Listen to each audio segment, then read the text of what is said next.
Olá! Hoje nós vamos debater a ideia de esclarecimento na perspectiva de Immanuel Kant.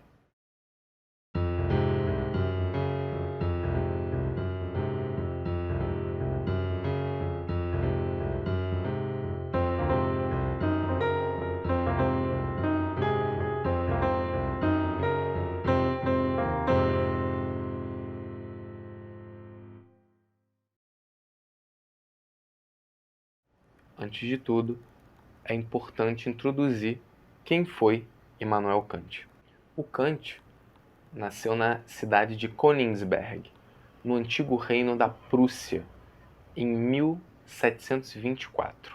Ele estudou filosofia e matemática e em 1770 ele começa a lecionar na universidade da sua cidade natal. O Kant foi um dos principais filósofos do século XVIII, contribuindo para o pensamento do Iluminismo. Em seu pequeno texto, intitulado O que é o esclarecimento?, o Kant afirma que o esclarecimento é a saída do homem da sua menoridade intelectual, segundo ele, da qual o próprio homem, os próprios indivíduos, são culpados. Em seguida, ele define a ideia de menoridade intelectual. Segundo Kant, a menoridade intelectual é a incapacidade de fazer uso de seu entendimento sem a direção de outro indivíduo, ou seja, a incapacidade de pensar por si próprio.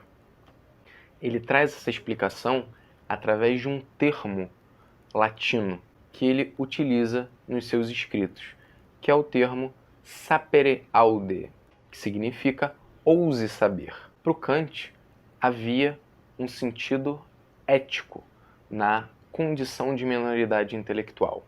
Para o filósofo, o homem é culpado por sua condição se lhe falta coragem de servir-se de si mesmo, ou seja, de servir-se de sua condição de indivíduo pensante.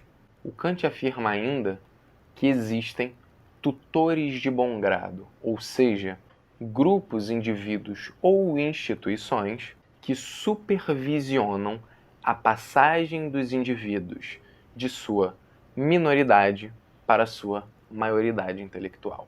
E que por isso, segundo ele, ela passa a ser difícil e perigosa. Conforme o Kant, a gente pode afirmar o seguinte: embrutece-se o gado para não ousarem darem um passo fora do caminho para aprender a andar.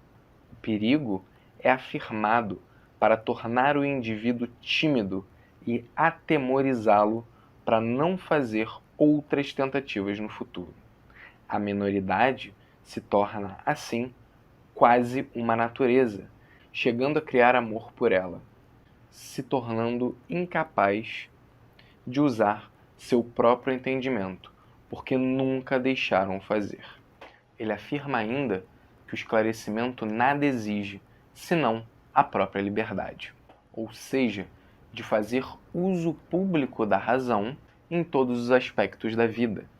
Kant ainda critica a forma como as instituições religiosas exerciam uma supertutela sobre os povos, os impedindo ou dificultando o acesso à maioridade intelectual.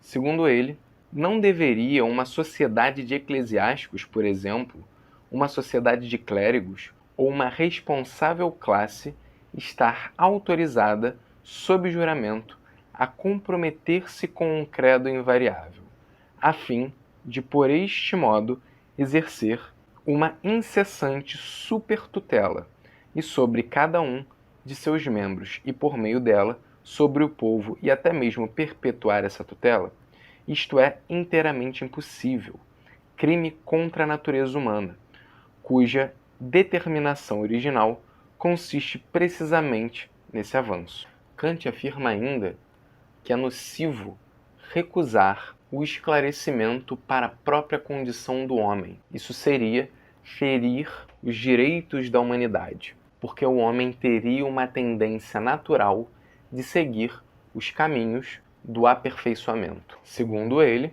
o homem pode individualmente até adiar o esclarecimento, mas nunca renunciar a ele. Para ele, isso significaria ferir os sagrados direitos da humanidade. Por fim, Kant afirma que os governantes não estariam acima dos letrados e dos eruditos, entendendo que os governos não podem submeter os seus povos à condição de minoridade intelectual. Ele utiliza outro termo latino, também bastante comum em seu escrito, que expõe esse tipo de tensão. Ele afirma: Kaiser non est supra grammaticus, ou seja, o governante não está acima dos gramáticos, acima dos eruditos, acima das letras, e que os povos deveriam, dessa forma, também se relacionar com a erudição e com a racionalidade. Como exemplo de governante que não impede a seus governados de utilizar a razão e nem de alcançar o esclarecimento, o filósofo identifica Frederico II da Prússia como governante que não interferiu em qual fé os prussianos deveriam professar.